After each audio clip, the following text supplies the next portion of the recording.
Vamos ahora a nuestro tercer y último panel de esta jornada con el título La República Dominicana en 10 años. Y creo que todos los integrantes de este panel son voces autorizadas para hacer una apuesta a cómo se verá República Dominicana en unos 10 años.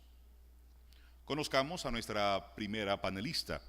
Es la protagonista del relevo generacional más importante de los últimos años al convertirse desde enero de este año en la cabeza del grupo CID, un conglomerado compuesto por las empresas Mercasid, Indubeca, Agua Cristal, Induspalma, CID Franquicias y CID Entertainment.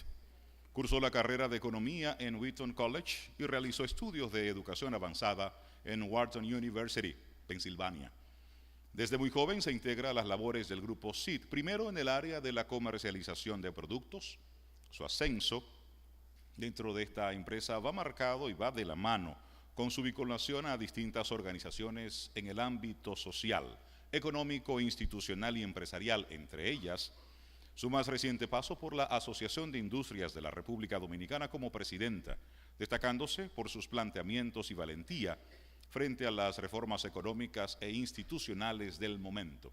Recibamos con un fuerte aplauso a la presidenta ejecutiva del grupo CID, doña Ligia Bonetti Dubeil.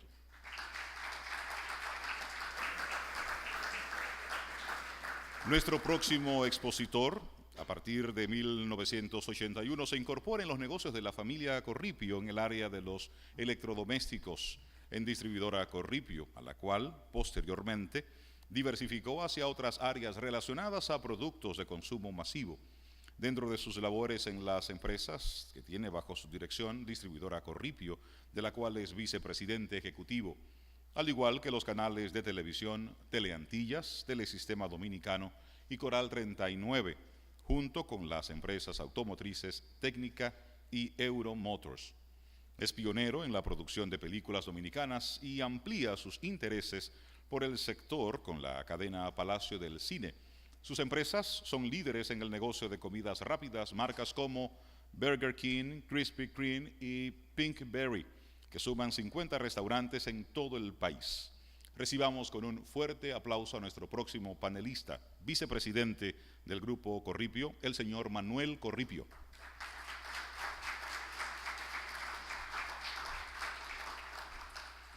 Para seguir conociendo a nuestros panelistas, empresario, originario de la provincia de Santiago de los Caballeros, por su capacidad emprendedora y el éxito que ha tenido en cada una de las áreas que ha desarrollado sus negocios, él se ha convertido no solo en uno de los empresarios más influyentes de la región del Cibao, sino del país. Hoy en día está al frente del Grupo Linda, un consorcio empresarial que incluye a las empresas Envases Antillanos, Transagrícola, Troquelados Dominicanos y La Fabril. Otras empresas del Grupo Linda son Plásticos Dominicanos y Plastidisa, que producen empaques de plásticos rígidos y flexibles. Diversificación Comercial, que ofrece transporte terrestre de carga en asociación con el Grupo M. Él participa en el sector textil y, por otro lado, son accionistas principales de la Ferretería Ochoa, una de las más grandes del país. Recibamos con un fuerte aplauso al presidente del Grupo Linda, el señor Félix García Castellanos.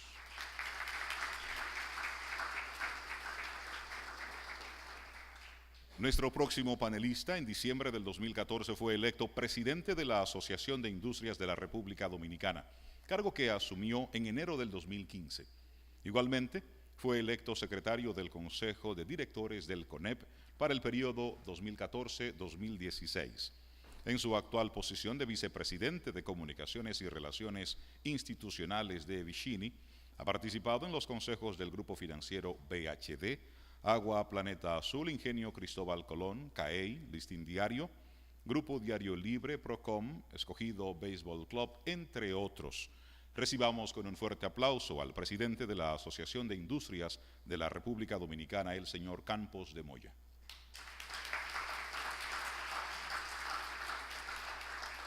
Este panel estará siendo moderado por la imagen del Grupo SIN. Edita y es anchor del noticiario estelar. Además, por 8 años ha producido su programa de investigación periodística El Informe. Ha sido reconocida con 6 premios Soberano y un premio Caonabo de Oro, entre otros galardones. Es graduada de la Universidad de la Florida con una especialidad en telecomunicaciones y una subespecialidad en ciencias políticas. Trabajó durante 7 años en Univision en Miami, donde se especializó en las noticias de último minuto. Y durante su paso por esta cadena realizó numerosos trabajos de investigación, 3 de los cuales fueron premiados con un Emmy. Recibamos a la moderadora de este panel, vicepresidenta del Grupo SIN, la señora Alicia Ortega.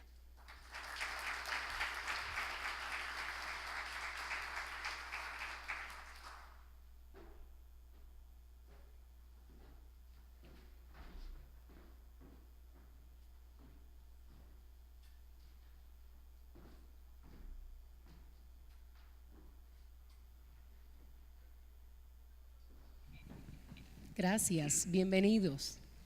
Qué honor estar compartiendo el escenario con tan distinguidos representantes del sector empresarial en nuestro país. Hablar del futuro de República Dominicana en 10 años implica hablar de nuestras debilidades, de nuestras fortalezas, de nuestros retos, desafíos y también, por supuesto, que hablar de las reglas del juego que nos ha impuesto la globalización. Algunos factores a tomar en cuenta, por supuesto, ya los vimos porque tan formidable exposición que nos presentó para dar pie a este tema, la institucionalidad, la infraestructura, la educación, tenemos los acuerdos del DERE-CAFTA y otros acuerdos, tenemos la entrada de Cuba en el mercado regional, están las relaciones con nuestro vecino país de Haití, el endeudamiento, la importancia de la innovación, son muchos. Pero bueno, vamos a entrar en materia para nuestros panelistas. Esta pregunta es abierta para todos y quiero que todos, uno a uno, vamos a comenzar con Ligia. No por ser la dama, pero porque está más cerca de mí. Y porque es mujer, ¿por qué no? ¿Cómo ven a República Dominicana en 10 años partiendo de 3 puntos fundamentales? La globalización, las industrias y también el sector eléctrico, muy importante para la competitividad. Gracias, Alicia. Mira, yo veo la República Dominicana en 10 años súper avanzada de donde está hoy. Yo siento que desde la perspectiva del sector industrial ya estamos inmersos en una globalización, somos uno de los países más abiertos que hay en la región, por tanto, hay que prepararse para poder competir y en eso ha estado todo un sector manufacturero, trabajando en investigación, en desarrollo, en ese valor agregado que tiene que ofertarle a un consumidor que ya puede recibir de cualquiera de los países que tenemos acuerdo de libre comercio, cualquier producto. Yo veo un sector privado pujante que quiere lograr poner su producto en otros mercados, y en ese sentido no veo una negatividad de parte de un sector privado queriendo prosperar y lograr ser más de lo que es hoy. Por otro lado, yo veo una sociedad con una voz, una sociedad que puede hablar, ya sea por el uso de las redes sociales, por el acceso a Internet. Escuchábamos temprano en una de las charlas que de aquí al 2017 se espera ya tener acceso al Internet gratis. Yo veo una sociedad con acceso a celulares, a la telecomunicación, que puede expresar su voz tanto de contento como de descontento. Y a la misma vez veo un país que puede exigir, un país que en 10 años va a poder plantear sin miedos lo que piensa y lo que desea tener como país. Y eso nos lleva pues a la parte de nuestros gobiernos y las autoridades. En 10 años nuestros gobiernos no van a poder fingir o no cumplir con lo que prometen porque hay una sociedad que ya va a tener acceso a todo eso. Yo veo un gobierno muchísimo más orientado a tratar de hacer las cosas bien, si quiere seguir en su puesto, en el poder o en las diferentes instancias donde estén. Y yo creo que eso es positivo. No veo a nuestro país en un retroceso en 10 años, veo a nuestro país luchando por seguir siendo mejor y logrando mejores resultados de lo que ha logrado hasta hoy. Manuel. Muchas gracias. Yo de la misma forma, digo, hablar un poco del futuro es confuso y sobre todo arriesgado.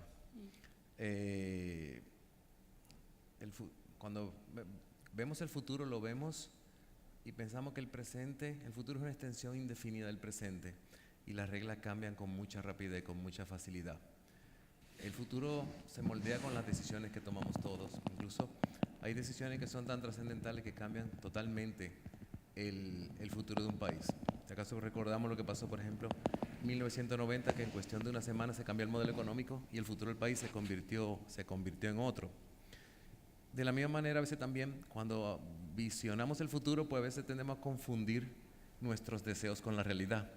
Pensamos que lo que queremos es lo que va a suceder y no necesariamente siempre pasa.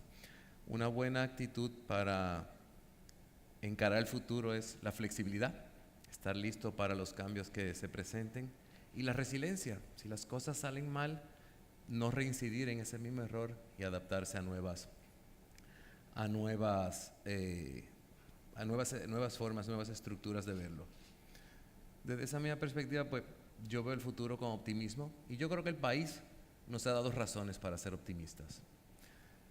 Vemos un país que casi por lo menos 20 años hemos disfrutado de una estabilidad con pequeños baches en el camino, de una estabilidad macroeconómica, una estabilidad política en la cual hemos tenido alternabilidad de gobiernos, de igual partido, de distintos partidos, sin ningún trauma, incluso en algunos casos con decisiones, unas muy apretadas, otras más holgadas, pero no hemos tenido ningún problema en las transiciones políticas, lo cual garantiza que ese mismo optimismo lo podamos ver de cara al futuro. Y de la misma manera, pues veo un país podemos decir que podemos tener una relativa seguridad jurídica. Cuando digo relativa es porque todavía hay aspectos que mejorar. Yo diría que el reto grande que tenemos como país es tratar el tema de la inequidad económica y social. Y digo no solamente, cuando incluye la social, porque no solamente nos restringimos a diferencia de ingresos, sino también a diferencia de oportunidades. Yo creo que mientras una parte importante de los dominicanos estén marginados de la posibilidad de progreso y nuestro modelo no, de una forma u otra, no propicie ese modelo, pues sí seguiremos teniendo, yo creo que un país con un desarrollo asimétrico, donde un grupo va a la misma velocidad que van el resto de los países del mundo y un grupo que se rezaga cada vez más. Dentro de ese mismo optimismo, pues yo pienso que desde el punto de vista pensamos en la globalización y lo miramos de cara al futuro, nosotros somos un país, diría que como muy bien señalaba Ligia, altamente abierto.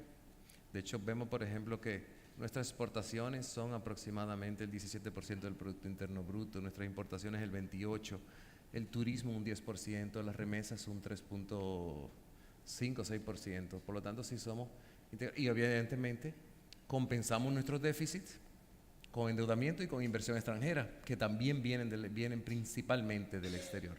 Por lo tanto, sí, hemos logrado muchos avances en ese proceso de apertura y de integración. Sin embargo, también no está desprovisto de retos. Yo creo que nuestra economía va a seguir creciendo. Es imprescindible que crezca porque de la misma manera que eso va a suceder, cambios, por ejemplo, situaciones que yo pudiera vislumbrar de cara a futuro, va a haber cambios importantes. Si las remesas, por ejemplo, hoy en día son equivalentes al 5 al 6% de nuestro Producto Interno Bruto y una parte importante de nuestras balanzas, pues las leyes migratorias que pasan en otros países pues van a tener una incidencia posiblemente negativa en la importancia que puedan tener en nuestra economía. Y a medida que la diáspora dominicana empieza a pasar a segunda, tercera generación y a desvincularse de lo que es la República Dominicana, pues esa fuente de ingresos podrá ir desapareciendo. Desde el punto de vista, también de comercio con otros países, yo sí creo que la República Dominicana va a seguir formando parte de tratados de libre comercio. Se está hablando con México, Corea, Japón, y eso también supone un reto importante, y es ya el cambio total de la fuente de ingreso de los gobiernos, desgravar el comercio interior y gravar mediante impuestos internos, donde nos encontramos con un consumo altamente gravado, por lo tanto es posible que tenga que buscar nuevas fuentes de ingresos totalmente distintas y que estén desvinculadas de eso, del consumo, la nueva fuente de ingreso. Y de la misma manera, uno de los retos grandes a los cuales se enfrenta nuestro país es nuestras relaciones con nuestros vecinos de Haití. Yo digo que ese es de los puntos en los cuales yo personalmente me siento más optimista.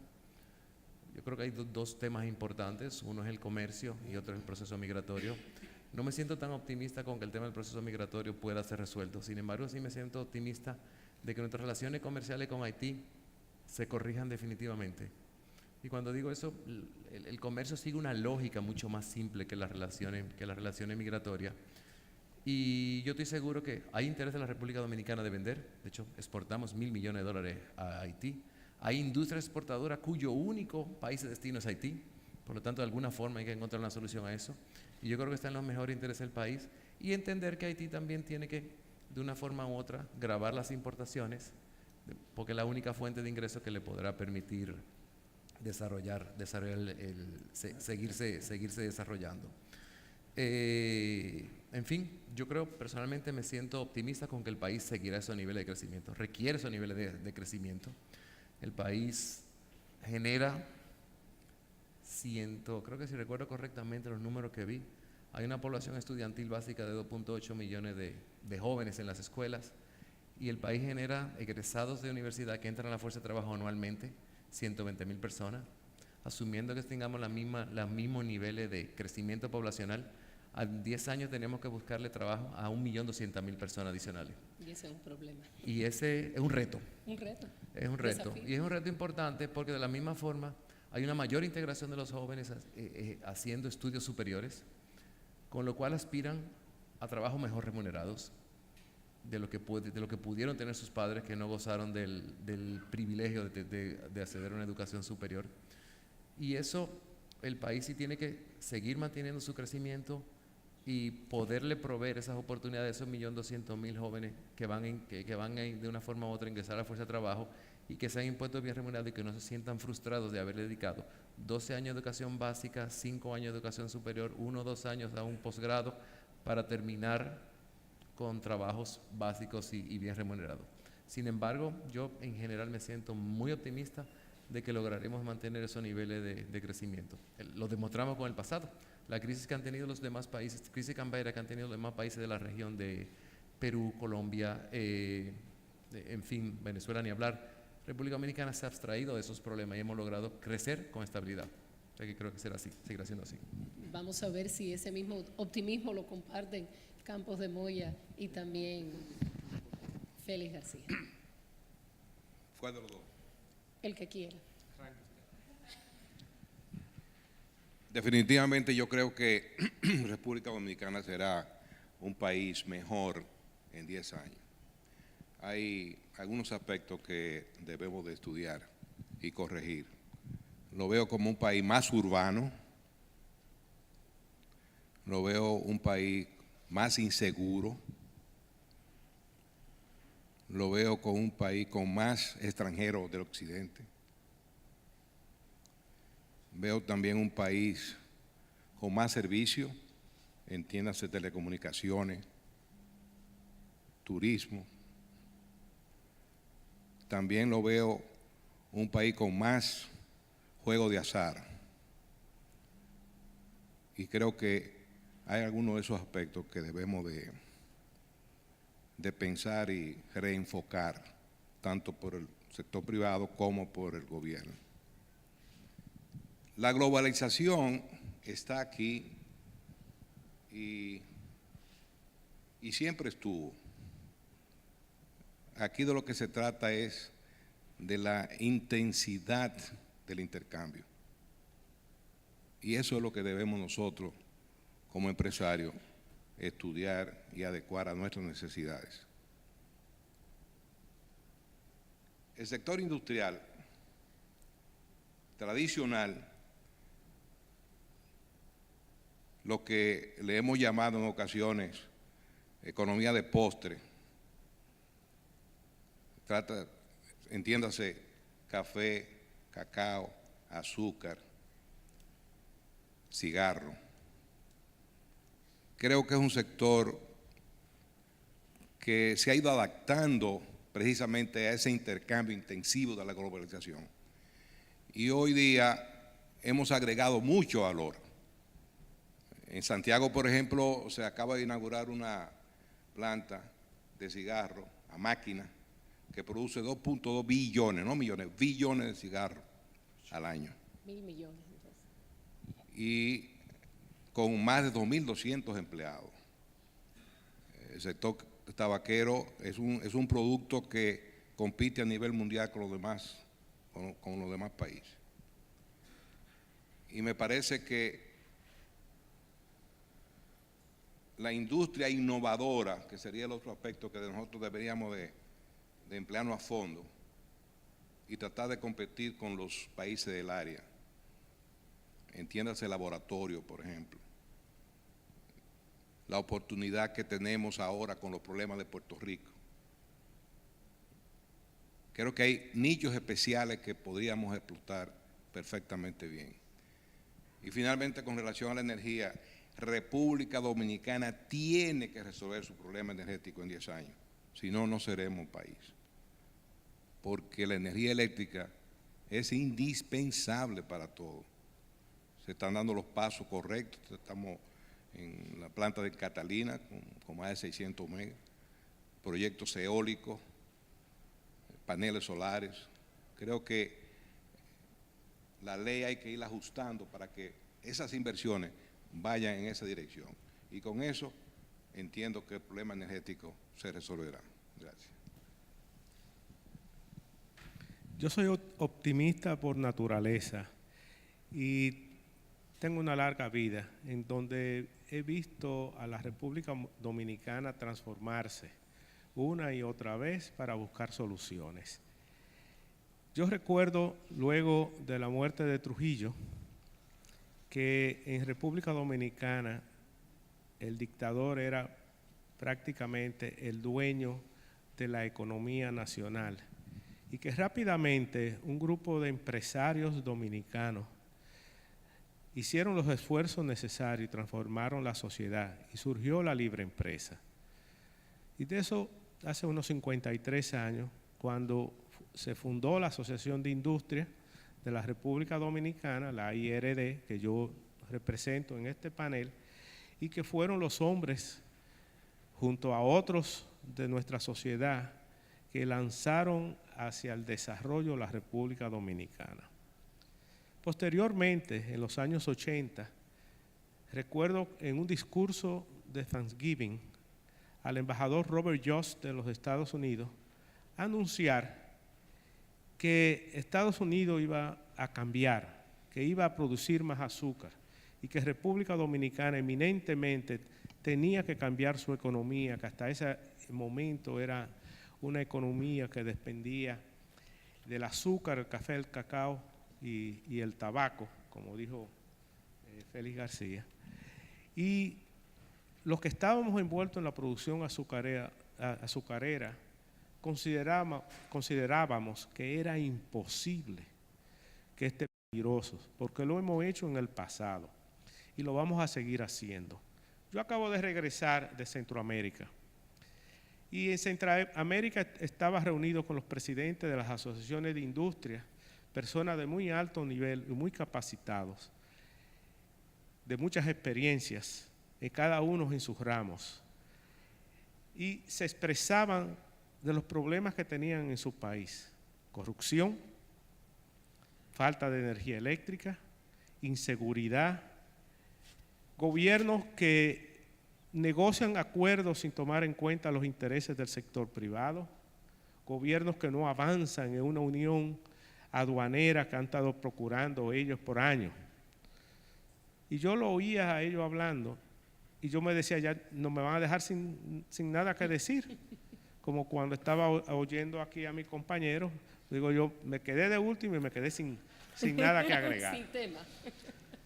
Así es que, al igual que en los países centroamericanos, en República Dominicana se está construyendo Planta Catalina, que deberá sacarnos del problema del problema energético, al mismo tiempo que estamos en una mesa de discusión en el que el sector privado ha dejado al lado diferencias importantes que tenía para llevar una sola posición consonante y lograr un acuerdo que solucione el problema energético.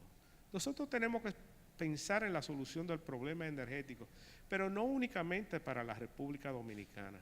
Nosotros tenemos que pensar en la Hispaniola, en la isla, porque nosotros tenemos que generar suficiente energía para resolver el problema energético de Haití, que genera hoy en día un 7% de lo que se genera en República Dominicana. Y nosotros tenemos que propiciar negocio con nuestro vecino, nuestro segundo más importante cliente comercial, y llegar a ellos con un tratamiento racional que le permita a ellos generar empleo, que le permita a ellos vivir decentemente. Y nosotros debemos como empresarios, y lo estamos tratando de hacer, de aumentar nuestra frontera, no hasta donde está hoy en día, sino hasta todos los rincones de Haití.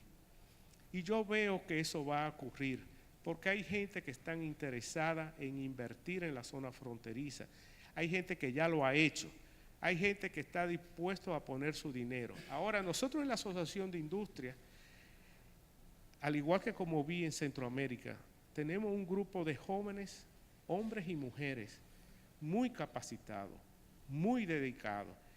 A mí me da gusto oírlo hablar en nuestras reuniones, cómo expresan sus problemas y cómo expresan las posibles soluciones a esos problemas. Nosotros tenemos mucho talento de la República Dominicana y nuestras empresas han contratado talento fuera cuando localmente no existe ese talento. Pero nuestras empresas están haciendo inversiones en Centroamérica y lo están haciendo en las islas caribeñas. Al igual que las empresas centroamericanas están invirtiendo en la República Dominicana y lo están haciendo las empresas mexicanas. Recientemente fue una misión de empresarios dominicanos a México porque el gobierno mexicano hasta ese momento no se había dado cuenta de la importancia que tienen sus inversiones en República Dominicana y lo importante que es la República Dominicana y el mucho interés que ellos tendrían que dominicanos invirtiéramos en su país. Por igual, no hay una semana en que en la Asociación de Industria no recibamos nosotros empresarios extranjeros que están invirtiendo en el país. Esa veda que ocurre, que para mí es algo natural en el comercio. Todos los países que forman parte de la OMC tienen diferencias. ¿Okay? Y yo veo esto como otra diferencia que nosotros tenemos que buscarle solución, pero tratar de buscarle soluciones definitivas, no soluciones de a 30 días, sino soluciones a largo plazo. Y República Dominicana tiene la gran oportunidad no solamente de expandir su mercado hacia Haití, ampliar esa cobertura, generar más empleo allá, sino nosotros tenemos una gran oportunidad si es que existe la apertura en Cuba.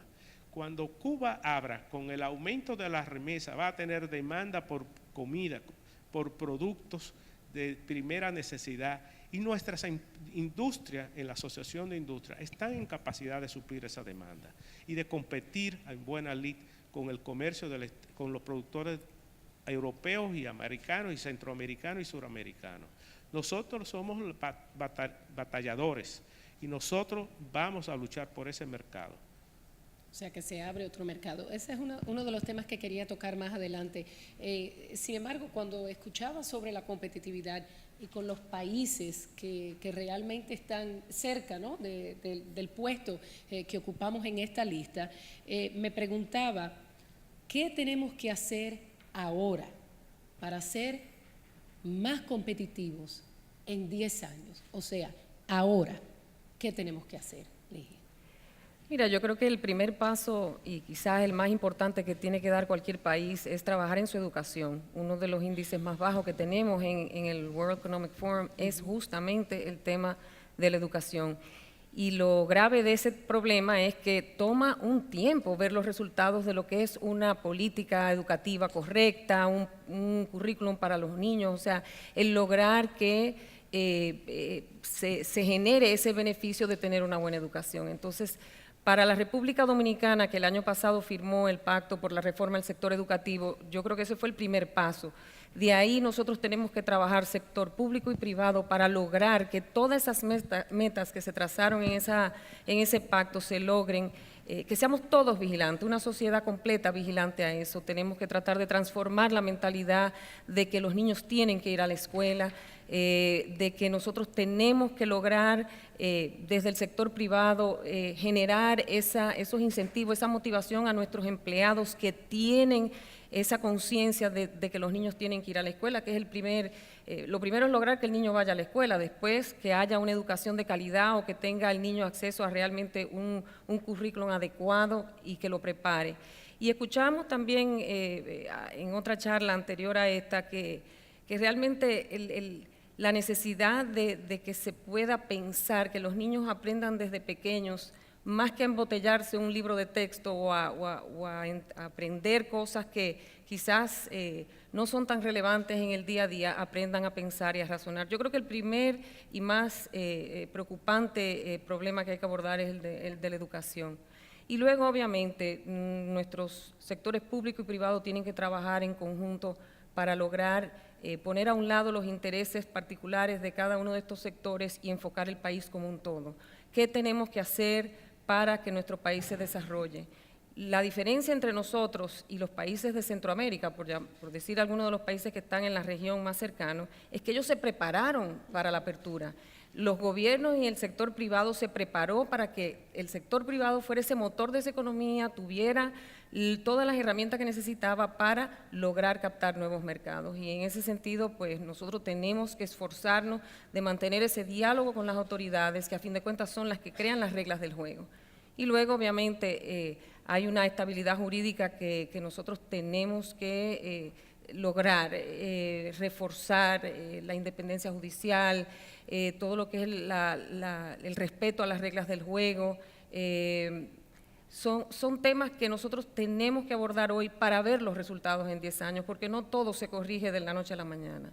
Y obviamente hay temas de competitividad, tanto de mano de obra como el tema energético que ya se tocó, o sea, la solución de un problema energético que, como decía Félix, realmente si no se resuelve no podremos avanzar, pero ni el primer paso, porque se necesita para vivir y se necesita como primera materia prima para poder producir o para poder generar valor en la economía. Entonces, ese problema energético, que si bien se aborda una pata del problema con lo que es la generación de esos 600 megavatios que se va a hacer en Catalina, o sea, realmente no es, vamos a decir, la solución completa. Existe todo un problema de cultura en República Dominicana de que la energía eléctrica no es un bien que no cuesta, es un bien que lamentablemente no hay esa cultura de pago. En la República Dominicana hay un problema de transmisión en el sistema energético y obviamente hay un problema de regulador, o sea, hay un problema de regulación que se mezcla entre sus funciones, o sea, tenemos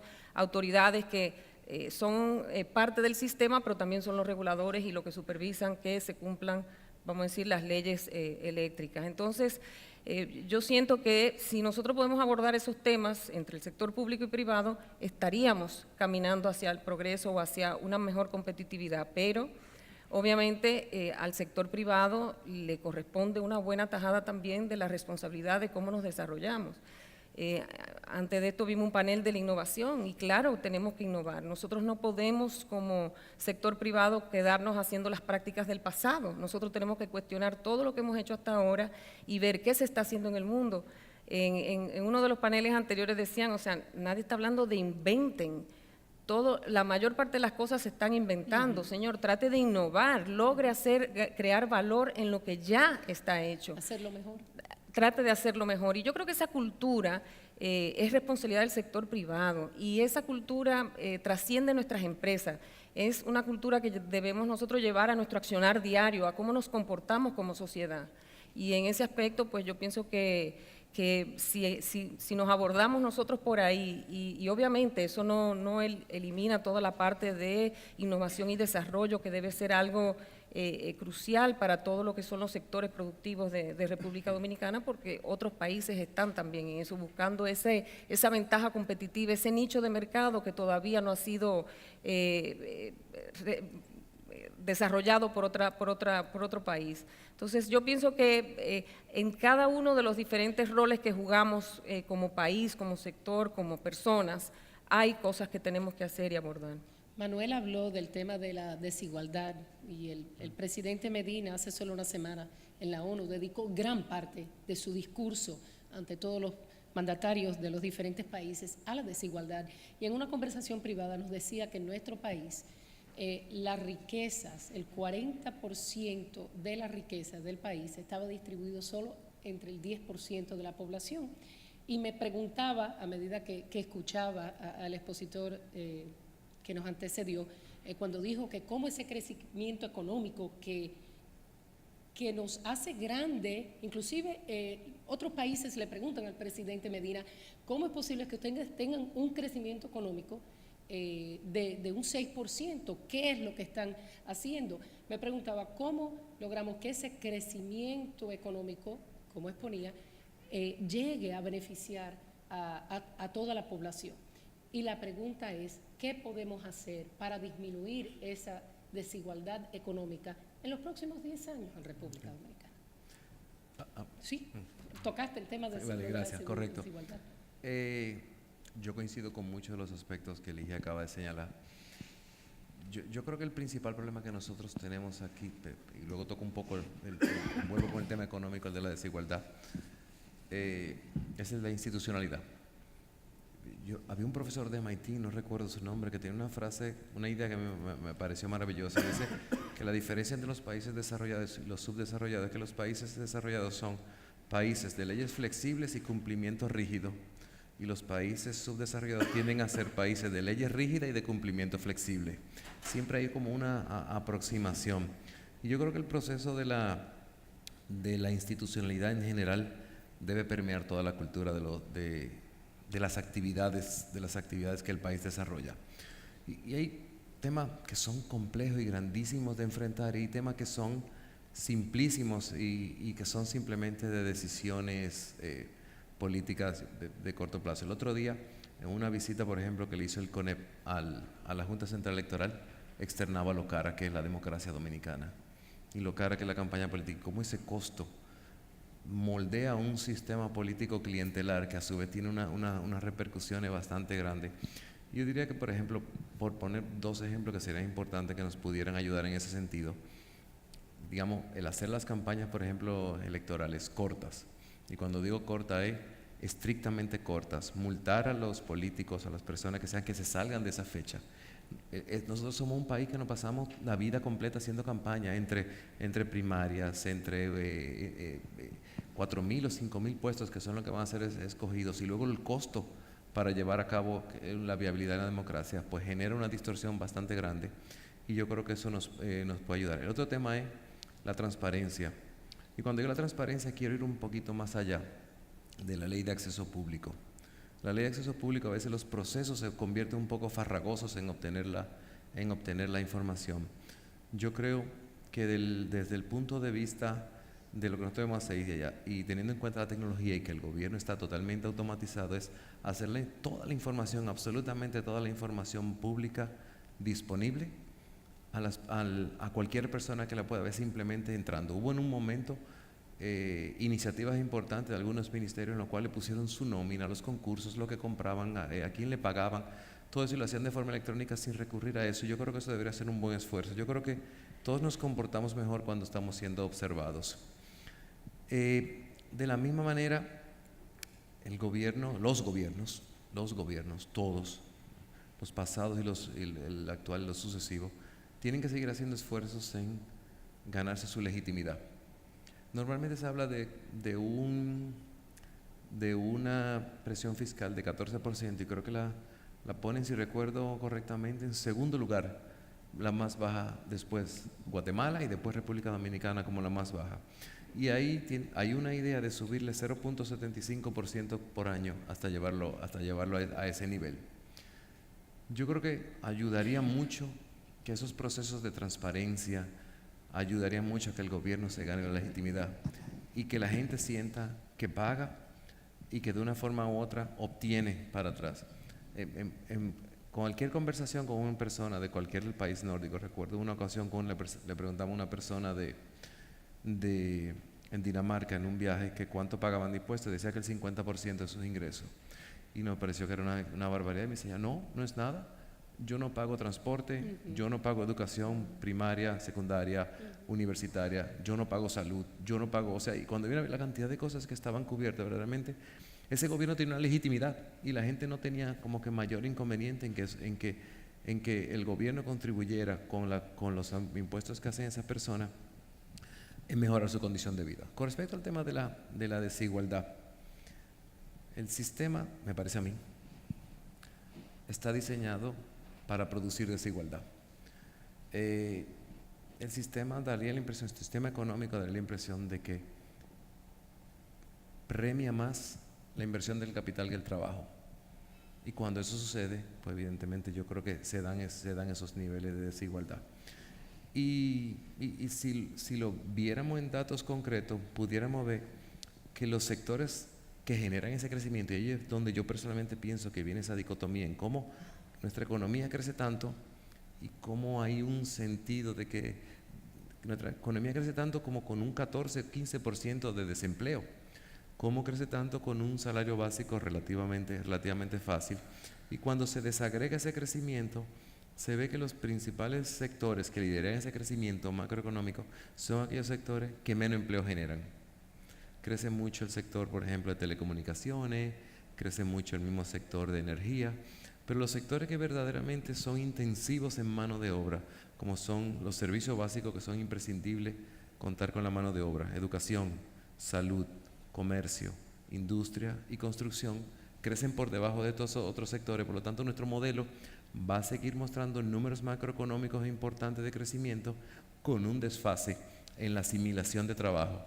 Y evidentemente además eso con trabajos muchísimo no remunerados como debería ser para poder disponer de un nivel de consumo que haga que nuestras empresas sean lo suficientemente grandes y que alcancemos otros niveles de vida, como mencionaba el profesor del INCAE, que no solamente lo midamos del punto de vista de crecimiento de la economía a nivel de Producto Interno Bruto, sino que veamos otras cosas que verdaderamente son importantes, esperanza de vida, acceso a salud y todos esos temas.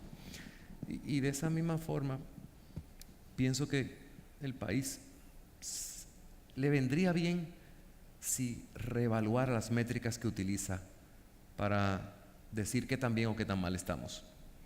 Yo creo que si nos dedicamos solamente a medir crecimiento y estabilidad, básicamente son como que las dos variables más importantes que vimos, cuánto crece el PIB y cuál es nuestro nivel de inflación y en consecuencia cuál es nuestra tasa de cambio. Si miráramos otras medidas, quizás pudiéramos tener una mejor lectura de lo que está sucediendo y en consecuencia poder actuar de una manera muchísimo más específica.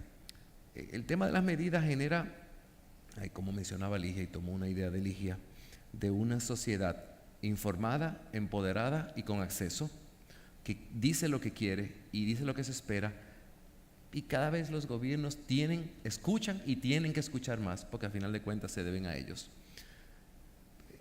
El tema del 4%, por ejemplo, en la educación, fue un debate legítimo, correcto y válido. Sin embargo, si empezamos a medir todo con respecto al Producto Interno Bruto, medimos la deuda contra el Producto Interno Bruto y no pagamos deuda con Producto Interno Bruto, la pagamos con ingresos. Pagamos educación, pero no la pagamos con el Producto Interno Bruto, la pagamos con los ingresos que generamos. Ahora hay un reclamo válido por demás, no tengo ninguna objeción con el reclamo, creo que el reclamo es válido, que se requiere el 5% para la salud. Yo entiendo que el reclamo lo que persigue hace falta más dinero para la salud porque es uno de los indicadores que de verdad debemos medir, la salud de la población. Pero si empezamos a medirlo todo como porcentaje del Producto Interno Bruto y la sociedad lo reclama de esa misma manera, pues va a llegar el momento, los ingresos fiscales son como el 25% del Producto Interno Bruto. Ya 2 sectores se van a llevar el 9%, no va a quedar. Entonces yo creo que debemos reevaluar las métricas que utilizamos y explicarle a la población qué es la forma más correcta de que eso sea, para que opine y sea una opinión lo suficientemente educada para poder evitar debates innecesarios y que de una forma u otra podamos como país avanzar y poder hacer grandes avances. Yo creería que todo lo que nosotros midamos debemos medirlo con respecto a al nivel de ingresos fiscales. Si no hace falta ver cómo se suben, porque la deuda realmente va a tener un impacto importante sobre el desarrollo de las generaciones futuras. Los niveles que estamos alcanzando, viendo ahora, por ejemplo, el presupuesto del 2016, el servicio de la deuda e interés solamente va a ser superado solamente por educación. Está educación y después el interés. Si eso sigue en esa proporción o si hay un desbalance, o como puede suceder que le suban 25, 50 puntos básicos a la tasa y eso impacte nuestra deuda, la deuda va a pasar a ser la principal egreso del gobierno. Entonces, evidentemente tenemos que cuidar, que tenemos que crecer, pero tenemos que manejar todas las finanzas públicas en lo que el sector privado pueda cumplir con eficiencia y con frugalidad, porque si no nos veríamos abocados a problemas futuros. Y creo que el cambio de la métrica de una forma u otra pudiera ayudarnos. No sé si alguno quiere aportar al mismo tema o continúo con otra pregunta. El tema de competitividad.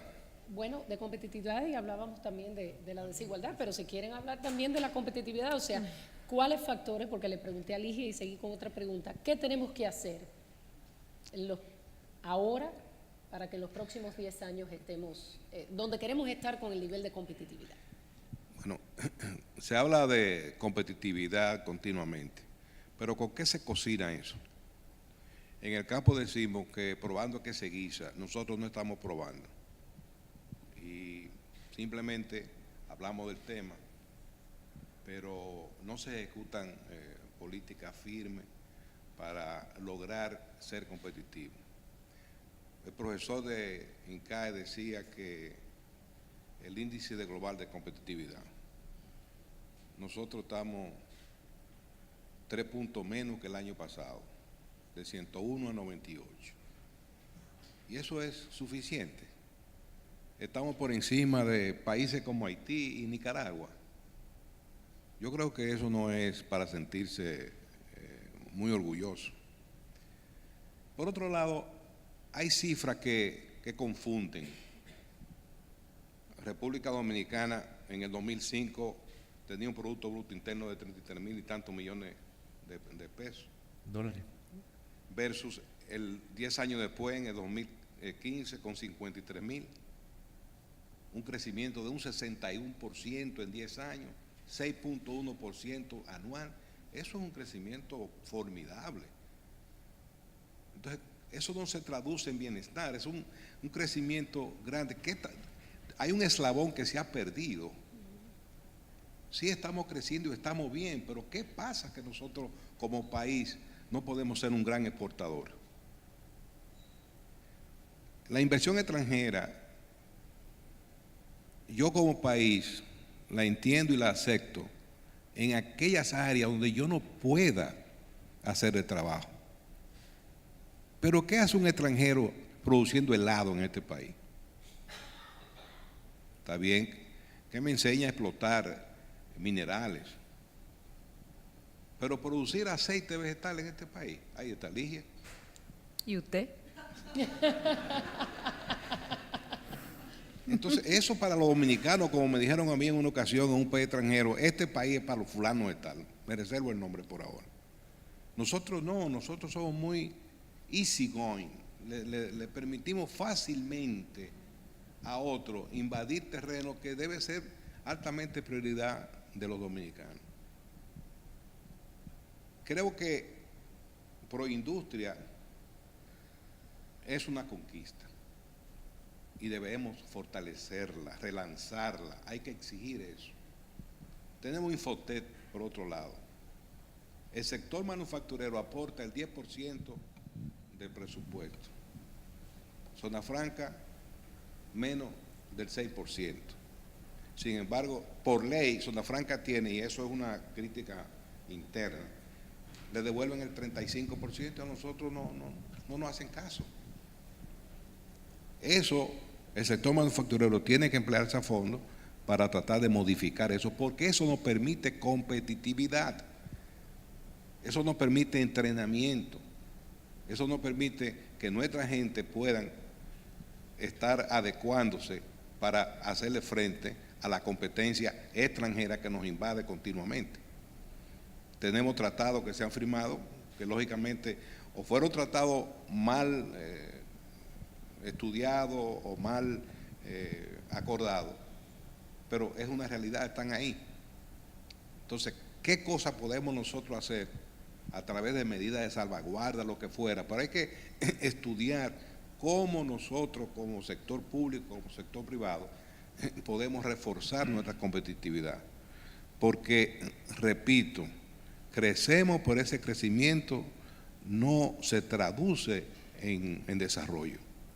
Estamos detrás. Yo esas cifras las acepto porque, bueno, son organismos internacionales, pero no las comprendo. O sea, no me dicen que ese es el país nuestro. Uno toma Centroamérica, desde Guatemala hasta Panamá, y es una zona bastante insegura. ¿Dónde está la estabilidad para uno realizar riqueza ahí? Yo soy de los que no visito ciertos lugares porque me siento muy inseguro. Entonces, estamos exportando no solamente productos que llegan acá, pero también podríamos estar exportando cosas inadecuadas que podríamos nosotros arrepentirnos en el futuro. República Dominicana es un país donde nosotros estamos tranquilos a pesar de lo que dicen los medios de comunicación continuamente, de que hay cantidades de indelicadezas a nivel nacional, no solamente en ciertas regiones, sino a nivel nacional, pero son jugadas de niños comparadas con lo que ocurre fuera de aquí. Pero eso, a medida que va pasando el tiempo, se podría ir complicando, y esa apertura nuestra nos podría perjudicar. Para Campos. Yo entiendo que nuestro país ha cambiado y de un sistema donde la inversión en infraestructura por parte del Estado se ha cambiado a una economía en donde se está haciendo mucho populismo y se está creando muchos subsidios a los familiares y a las personas, a los individuos y a la clase pobre que no necesitan entonces trabajar. Y ese es uno de los males inherentes que nosotros tenemos. ¿Y cómo se logra eso?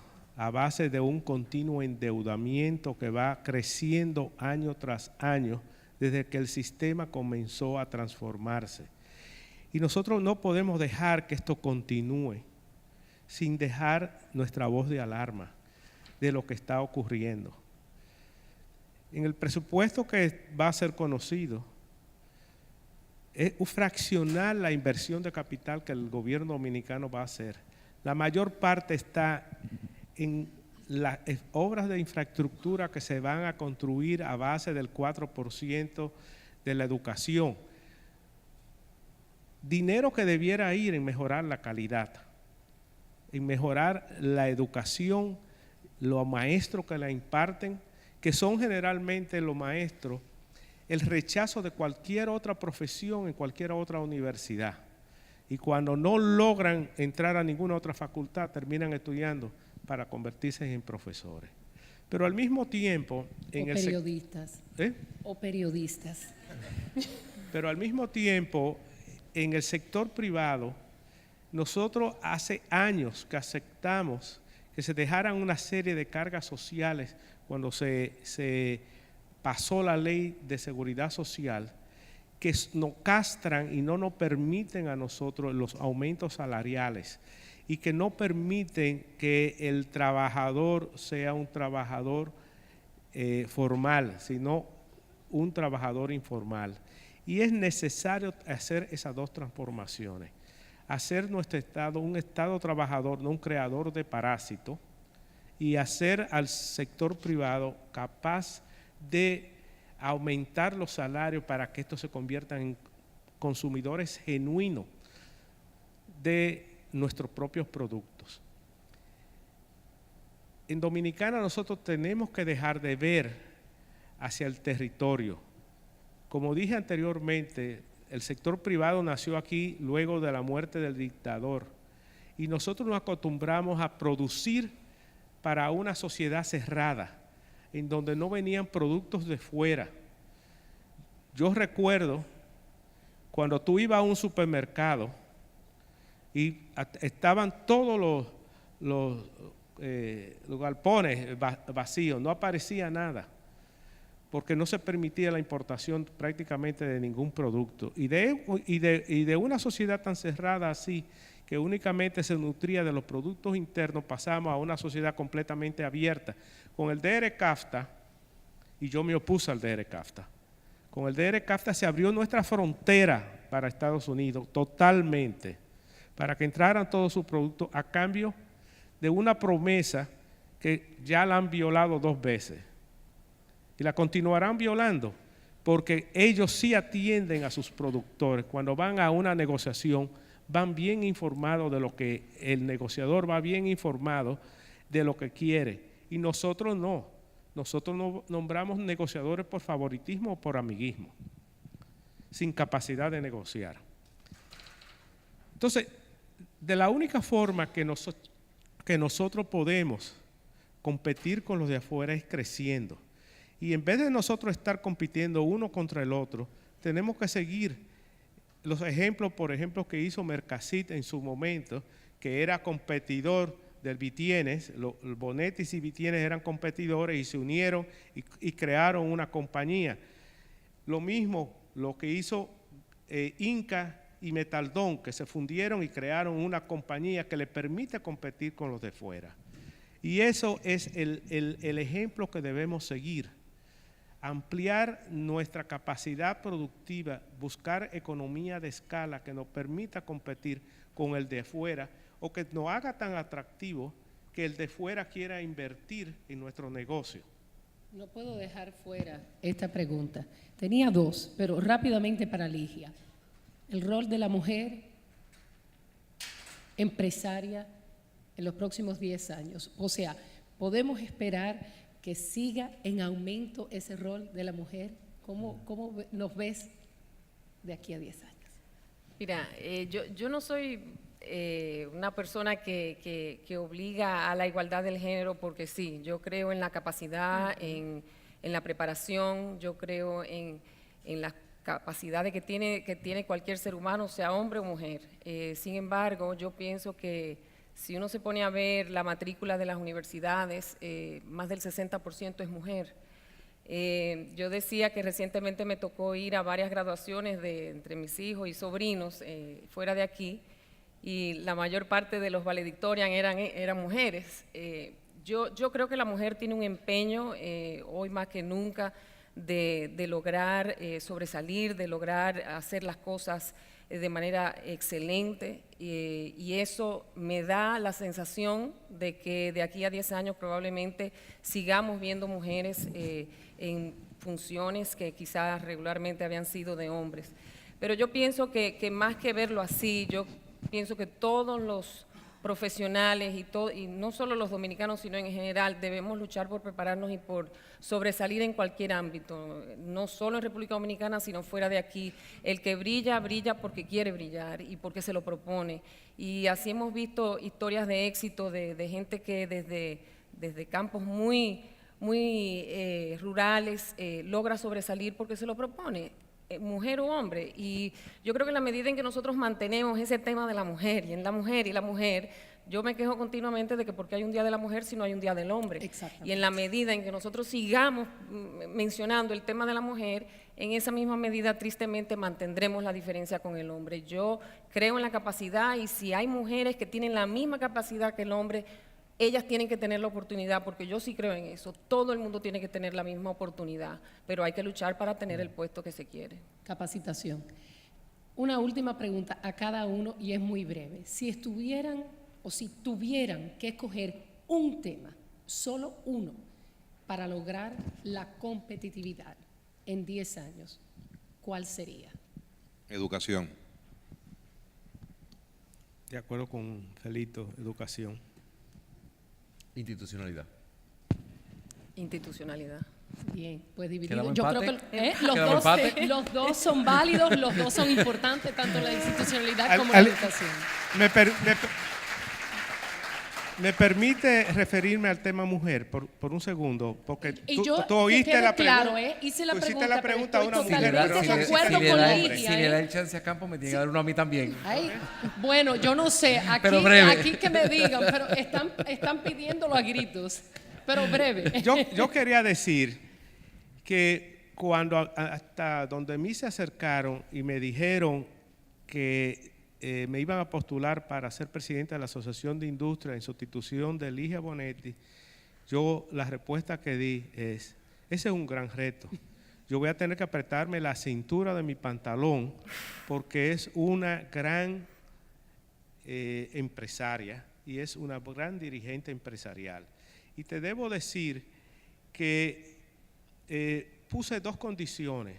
Una, que aumentáramos el número de mujeres que iban a participar en la reunión de la asociación, en la directiva de la Asociación de Industria y de jóvenes. Y la razón fue única.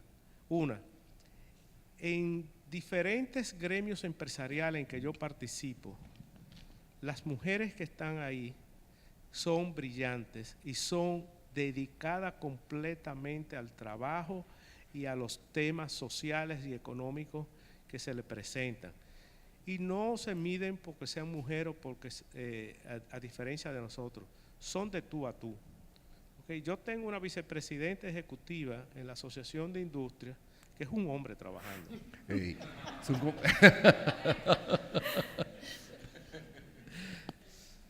yo quería decir solamente mi anhelo, y aquí confundo el deseo con la visión de futuro, como decía al principio, es que esa pregunta no se tenga que hacer más. O sea, ¿por qué como, y me acojo a los comentarios de Ligia, ¿por qué no se hace la pregunta cómo vemos al hombre en los próximos 10 años? Porque no es un tema. Entonces, ¿qué debería ser? Que el tema de la mujer no sea un tema. Yo creo que si logramos eso, yo creo que definitivamente en ahí sí habremos dado un paso de avance. Yo creo que todo depende de la capacitación y a dónde Sin nosotros lugar a como dudas. mujeres queremos llegar. Sin lugar a dudas. Gracias a los participantes, gracias a ustedes por permitirnos estar aquí con ustedes y creo que ha sido formidable. Tenía muchas preguntas, pero cada uno en sus diferentes renglones las fueron contestando. O sea que gracias por Muchas gracias. permitirme a mí estar con ustedes. Gracias a ti. Darle las gracias a los señores Manuel Corripio, al señor Félix García, también al señor Campos de Moya, a Ligia Bonetti y también a Alicia Ortega por este espectacular panel que hemos tenido y queremos agradecerle sinceramente en nombre de Forbes, bueno pues ser parte de este cierre que creo no pudo haber sido de la mejor manera.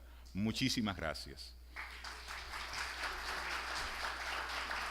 Así las gracias también queremos dárselas a las empresas patrocinadoras que hicieron posible este evento, a Scotiabank, a London Group, a Maserati, a Delta Airlines, también a Excel Fondos, Excel Puesto de Bolsa, a New Link, a Orange, también a Reed y Compañía, Muebles Omar, a Agencia Creativa Vox, al Grupo Snap y también a World Voices darle las gracias por apoyarnos en este evento. Y también en nombre de la revista Forbes, queremos agradecerle a cada uno de ustedes por participar en este evento y que nos convirtamos en elementos multiplicadores de todo lo que ha sucedido en esta jornada que ha sido larga, pero ha sido muy intensa, muy profunda y de muchísima reflexión. estamos llegando al final de lo que es la parte formal, pero queremos invitarles a que nos acompañen al área de la piscina para un momento más social, donde podremos seguir conversando sobre todos estos temas, gracias a nuestros amigos de Delta Airlines. Gracias a todos por haber estado con nosotros. Hasta el próximo Foro Forbes. Buenas noches.